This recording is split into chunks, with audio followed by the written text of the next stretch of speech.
আমরা বা আপনারা যে গণতন্ত্রকে নিয়ে উৎসব পালন করি, যে গণতন্ত্রকে নিয়ে গর্ববোধ করি, সেই গণতন্ত্রের চতুর্থ স্তম্ভের নাম সাংবাদিকতা বা সংবাদ মাধ্যম।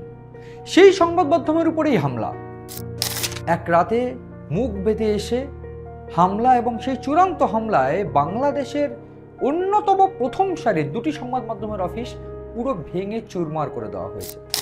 এই হামলা নতুন নয়, গত কয়েক বছর ধরে চিরাচরিত অভ্যেসে পরিণত হয়েছে এই হামলা। এই হামলা জাতিকে কোন দিকে ঠেলে নিয়ে যাবে তা বলার অপেক্ষা রাখে না। এটা বলতেই হবে যে জাতি অন্ধকারময় ভবিষ্যতের দিকে এগিয়ে যাচ্ছে। সংবাদ মাধ্যমের উপরে এই হামলা বারবার করে একটা জিনিস মনে করিয়ে দেয় যে এই জাতি অন্ধকার দিয়ে শুরু করেনি, আগুন দিয়ে শুরু করেছিল। আজ সেই জাতি কোন অন্ধকারে পৌঁছেছে। ঠিক এই পরিস্থিতিতে দিল্লির কবি আমির আজিজকে কোট করে একটা কথা বলতে ভীষণ ইচ্ছে করছে।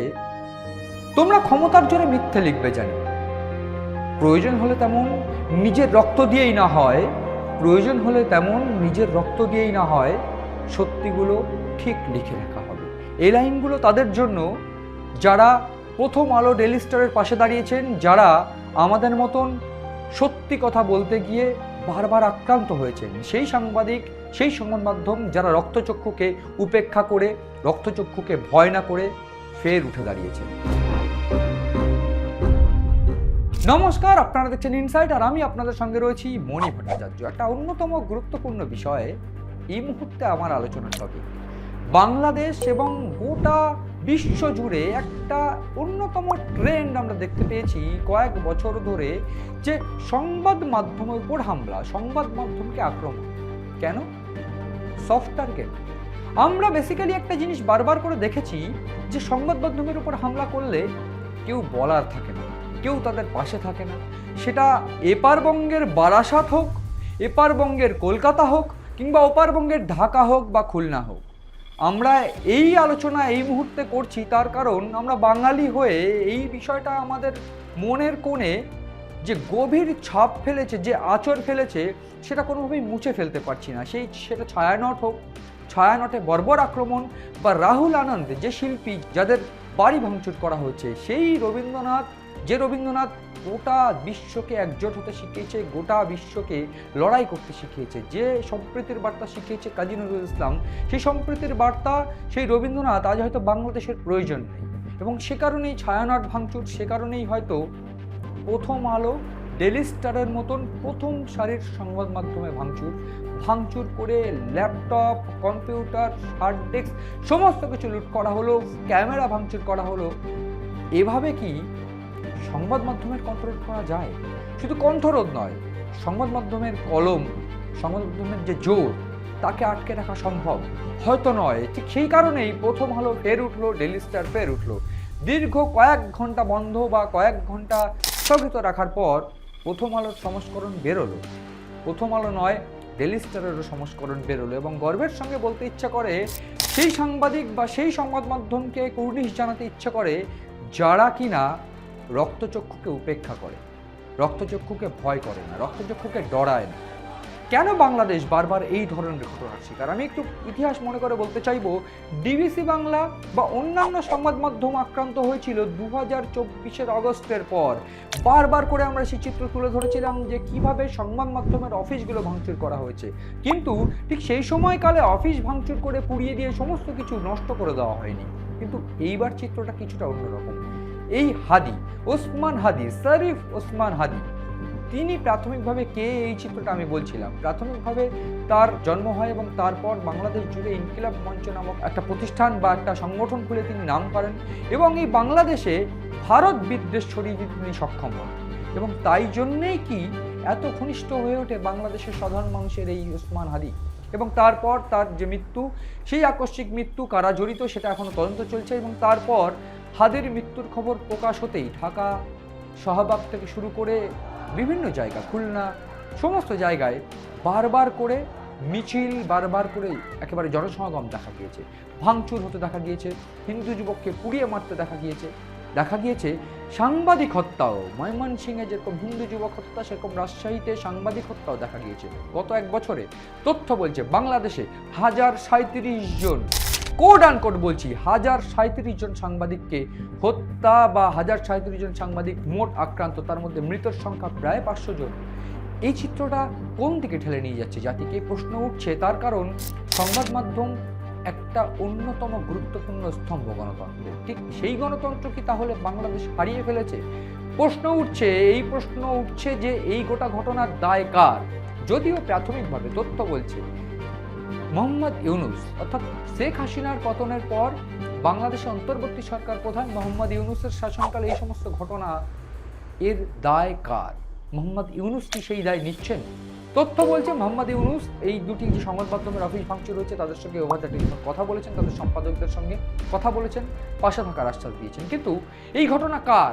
কেন এখনো অব্দি এইরকম বড় মব বা এইরকম বড় ঘটনার পর গ্রেফতারি ঘটলো না? একটিও গ্রেফতারি কেন ঘটলো না এই প্রশ্ন উঠতে শুরু করেছে। তার কারণ আমরা স্বাভাবিকভাবেই দায়িত্বশীল সংবাদ মাধ্যম হিসেবে প্রশ্ন করবই যে কেন সংবাদ মাধ্যম টার্গেট। আমরা এই চিত্র ওপার বাংলা এপার বাংলা সব বাংলাতেই দেখেছি যে সংবাদ মাধ্যম সাংবাদিকরা সফট টার্গেট। এই যে ঘটনাগুলো সেই ঘটনাগুলোতে বারবার করে প্রশ্ন উঠতে শুরু করেছে যে ভারত বিদ্বেষ ছড়াতে গিয়ে কেন সংবাদ মাধ্যমের উপর হামলা। যদিও প্রাথমিকভাবে হামলাকারী যারা তারা ভিডিও তুলে রাখছিলেন মেমেন্টো হিসেবে, কতটা বর্বরতা তাদের মনের মধ্যে বা কতটা বর্বরতা গোটা বাংলাদেশ জুড়ে ছড়িয়েছে এই বিষয়টা না দেখলে হয়তো বোঝাই যাবে না। তার কারণ যখন ভাঙচুর হচ্ছে পরিষ্কার দেখা যাচ্ছে মৌলবাদের ছাপ। এই মৌলবাদ যে মৌলবাদ সমস্ত কিছু বাংলাদেশে পুড়িয়ে ফেলতে সক্ষম। আমরা দেখেছিলাম 2024-এর পর সেই মৌলবাদের বারবারন্ত ঠিক কোন পর্যায়ে গিয়ে পৌঁছেছে যে প্রথম সারির সংবাদ মাধ্যমে ভাঙচুর করা হয়। সেক্ষেত্রে পুলিশ নীরব, কোনো ক্ষমতাই নেই পুলিশের। যদিও প্রাথমিকভাবে সমস্ত কিছু ভাঙচুরের পর পুলিশ আসে বা সেনারা আসে, সেইখানে প্রোটেকশন দেয়। কি প্রোটেকশন? আমি তথ্য দিয়ে বলবো, আমি পরিষ্কারভাবে প্রমাণ দিয়ে বলবো। বিভিন্নভাবে বিভিন্ন সাংবাদিকরা তারা সেই সময় ফেসবুক পোস্ট করতে থাকে, বিভিন্ন সংবাদ মাধ্যমের কর্মীরা তারা পালাতে থাকেন। এই দুটি অফিসের এই দুটি সংবাদ মাধ্যমের বিভিন্ন জায়গার খুলনা, রাজশাহী বা অন্যান্য সমস্ত জায়গার যে সমস্ত অফিস সেই সমস্ত অফিস ভাঙচুর করা হয়েছে, তথ্য লুট করা হয়েছে, সরঞ্জাম ভেঙে ফেলা হয়েছে, কম্পিউটার হার্ড ডিস্ক লুট করা হয়েছে, ক্যামেরা লুট করা হয়েছে। এমনকি এই ভিডিও সোশ্যাল মাধ্যমে ভাইরাল। ডেইলি স্টারের একজন চিত্র সাংবাদিক তিনি কাঁদছেন। সেই চিত্র ভাইরাল যে তিনি বোঝানোর চেষ্টা করছেন ঠিক কতটা ভালোবাসতেন সাংবাদিকতা। আমার সব স্মৃতি, আমার যে এত বছরের কেরিয়ারে যে ছবি তোলা, আমার যে 4-5টা হার্ড ড্রাইভ, তারপরে হচ্ছে আমার পাসপোর্ট। আমরা যারা সাংবাদিকতা করি, সাংবাদিকতাকে পছন্দ করি, যেটা আমাদের নেশা, ঠিক সেইটাকেই পেশা হিসাবে বেছে নেওয়া তার অন্যতম কারণ এই জায়গাটাতেই বা এই সাংবাদিকতাকেই ভালোবাসলে তবে গিয়ে আমাদের শান্তি হয় বা তবে গিয়ে আমাদের মনে হয় যে আমরা ভালো আছি। এই সাংবাদিকতা হয়তো অনেক অর্থ রোজগার করা, অর্থ উপার্জন করার জন্য নয়, ঠিক সেই সমস্ত সত্যই প্রমাণ করছে সেই চিত্র সাংবাদিকের চোখের কান্না, সেই চিত্র সাংবাদিকের আর্তনাদ। তিনি এক কোণে দাঁড়িয়ে কাঁদছেন। এই চিত্র আমরা দেখেছি। এই চিত্রের পর বারবার করে প্রশ্ন উঠতে শুরু করেছে এই গোটা ঘটনার দায় কি তবে মোহাম্মদ ইউনূস নিচ্ছে? যদি তাই হয় তাহলে এই গোটা ঘটনা কেন এখন অবধি কেউ গ্রেফতার হয়নি? প্রশ্ন উঠছে। এবং এর পাশাপাশি এই প্রশ্ন উঠছে যে কেন বাংলাদেশ জুড়ে ভারত বিদ্বেষের পাশাপাশি এইরকম মৌলবাদ ছড়িয়ে পড়ছে? তবে কি এই গোটা ঘটনা বা এই সমস্ত কিছুর পিছনে সাজানো প্ল্যান রয়েছে? এবং ঠিক সেই সমস্ত সাজানো প্ল্যানে মোহাম্মদ ইউনূস নিজে জড়িত, যেখানে জামাত এবং এনসিপি বা মৌলবাদ বাংলাদেশে ছড়িয়ে দেওয়া সক্ষম, এবং ঠিক সেই সমস্ত মৌলবাদ বা সেই সমস্ত জঙ্গিবাদ ছড়িয়ে দিলেই বাংলাদেশে শরিয়াত আইন বা জামাতেদের যে আধিপত্য কায়েম করা সম্ভব। এই প্রশ্ন উঠতে শুরু হতেই স্বাভাবিক এই প্রশ্ন উঠছে। এবং তার পাশাপাশি এটাও বলে রাখা প্রয়োজন, যেটা আমি কোট করছিলাম, যে প্রয়োজন হলে তেমন নিজের রক্ত দিয়েই না হয়, প্রয়োজন হলে তেমন নিজের রক্ত দিয়ে না হয়, সব সত্যি লিখে রাখা হবে। সাংবাদিকতার কাজ এইটা, সাংবাদিকতার ধর্ম এইটা, সব সত্যিগুলোকে আপনাদের সামনে তুলে ধরা। আপনারা বিচার করবেন কোনটা সত্যি, কোনটা মিথ্যে, কোনটা কি, কোনটা কিভাবে হবে, সেটা আপনারা বিচার করবেন। কিন্তু সাংবাদিকতার যেটা ধর্ম সেটা আমরা পালন করবই, সেটা আমাদের রক্ত দিয়েই না হয় লিখে রেখে যাব।